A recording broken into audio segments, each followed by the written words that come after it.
Good morning. This is Tuesday. I'm hoping you got the right video.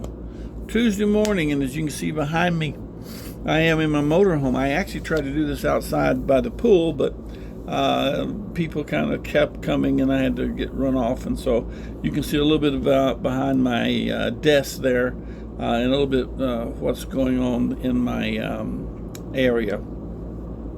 Well, we did phase 1, 2, and 3 yesterday of this Cold War. Today we're going to do phase 4. We're going to talk about them. Remember the 4 phases. You got a handout yesterday with the first 3 phases listed and their dates so that you'll remember them and have them for the test on Thursday. You'll get a handout at the end of this video today doing the same thing. So I hope you had a good night on Monday night. I hope you're awake and everything else. Alex, wake up. So we're going to go, he probably is not even there, but we're going to go into the 4th phase of the Cold War. The 4th phase was from 1957 to 1962. Now, I am already born during this period of time. I was born in the 3rd phase, and so I'm starting to grow up in this area, and so I start remembering some of this probably from the 57. I'd been 4, about the 1960s on.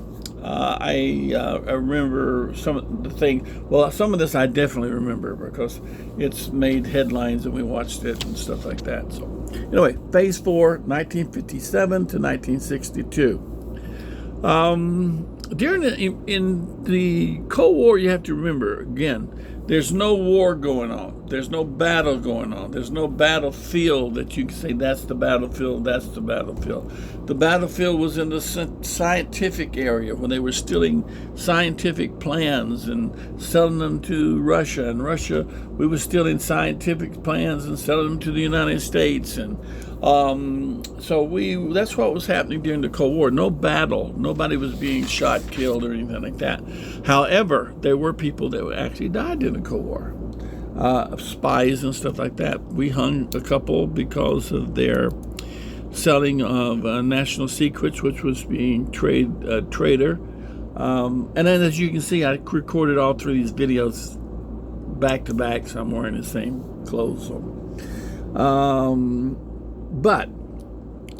So we used other things than people dying in war. One of the things we used was a U-2 plane.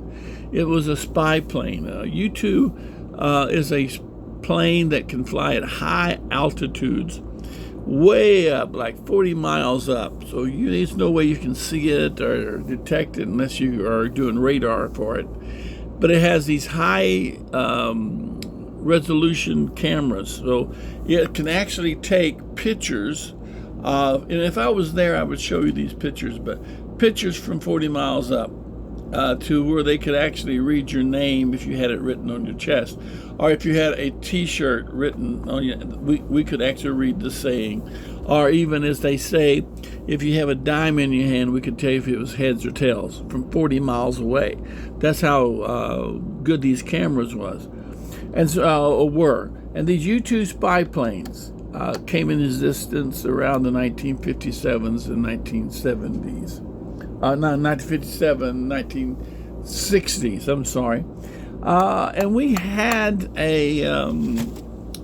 these planes that we would actually fly over Russia and take these high-resolution cameras over Russia. And while I am talking to you, I am going to go here on a search and let's see here. Let's see if I can do it this way.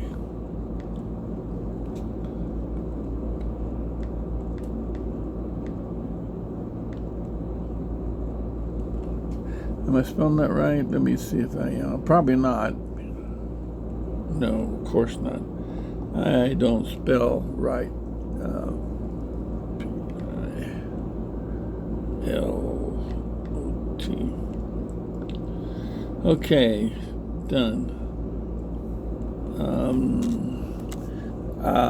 It's not letting me do it there, so let's go somewhere else and try something new here. Get off of that. Get out of there. It won't let me do that, will it? Done. Close all or something. It's not letting me do what I want. I don't like this thing. Let's see here if we can get rid of that search. Phase of the Cold War. I want to get rid of that too. I don't want to play there. It's not letting me play fair. Here we go. Here we go. Let's do this way. U-2 pilot shot down over Russia.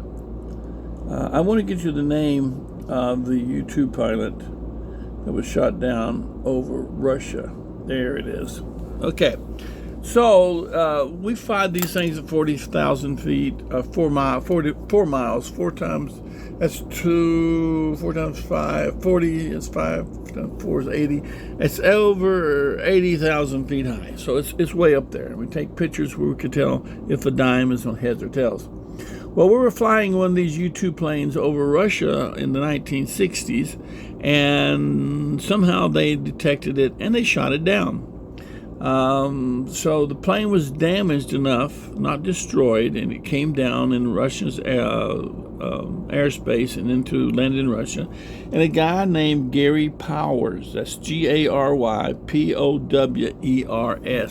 Gary Powers actually was flying that particular craft. Now they captured him because he did not die, and for a period of almost 6 months or so, they held him prisoner. They also, of course, took our plane, and their scientists took it apart and learned everything they could about it, all the electronics, all the secret stuff that we had on there. And so Gary Powers was used as a pawn, a trading pawn, in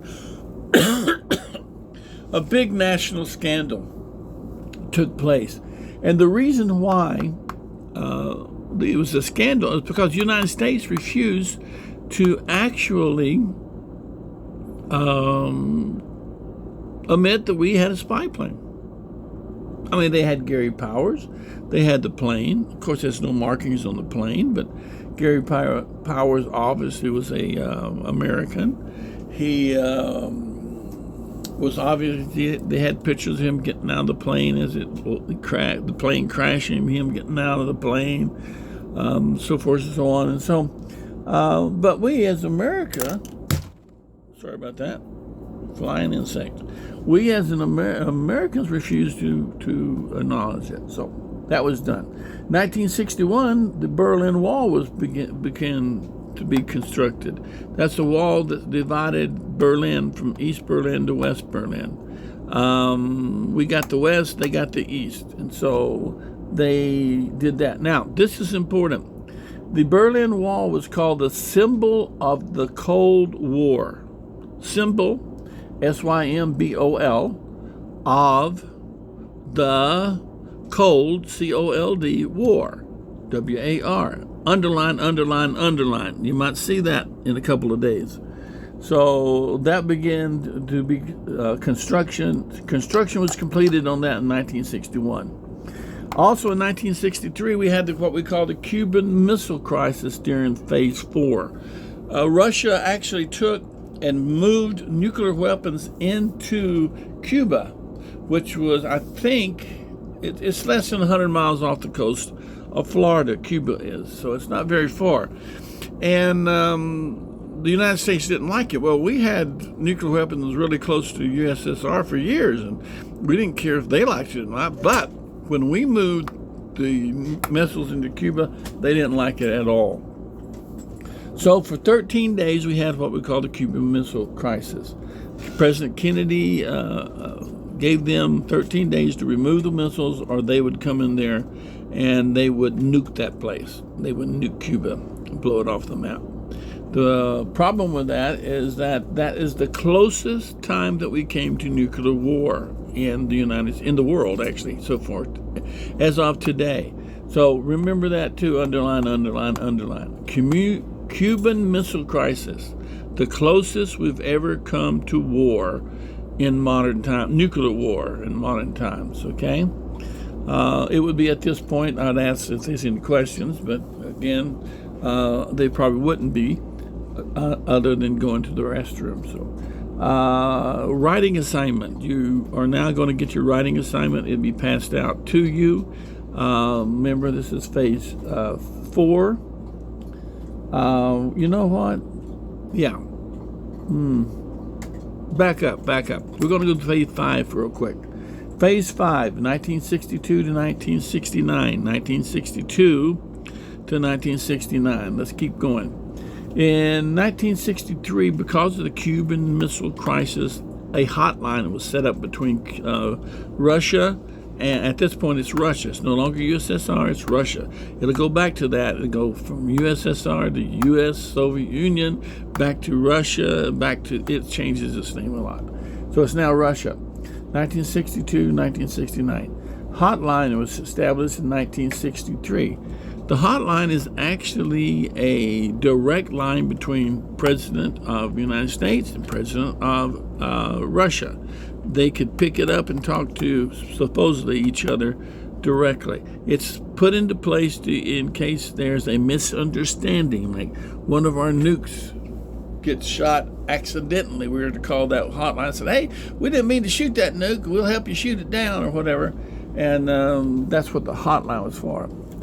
And in 1963, we began to sign the treaties to limit the testing of nuclear weapons. So all you got to remember, 1963, then phase 5, we had treaties to limit the testing or the acquisition of nuclear weapons.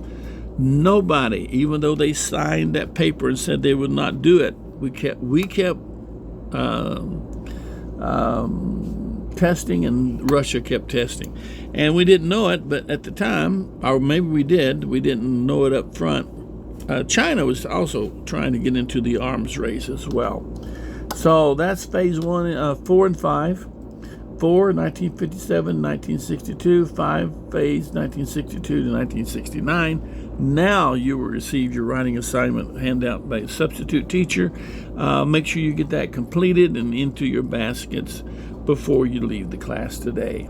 I hope you have a nice Tuesday. We will talk to you, or you will see me tomorrow on another video. And then Thursday you have a test, and then Monday I will be back. You have a good day now.